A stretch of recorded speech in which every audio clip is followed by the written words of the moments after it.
Hello everyone, my name is Ben Howard and welcome to my course Displaying Tables in Excel. I'm a data consultant and I'm constantly analysing data in order to gain useful insights and information from it. Excel has been around for many years, but the features regarding data analysis are relatively new. This course will start by explaining what a table is and why you should consider using them, how to create a table from a range of data, and then finally how to use the inbuilt table tools such as totals, filtering and sorting.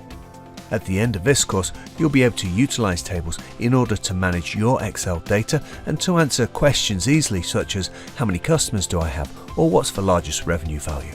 Okay, so the examples I've chosen are sales related, but of course you can add your own references in here for the biggest, smallest, average, etc. Ultimately, you'll be able to answer almost any question regarding your data. In terms of prerequisites, you should be familiar with working with and entering data into a cell, and of course the concepts of a row and a column. After that, you'll learn why you should use tables, and then how to create them, and finally how to work with the table and the data, i.e. answer those pesky questions that your managers and co-workers keep asking you. I hope you'll join me on this course, Displaying Tables in Excel at Pluralsight.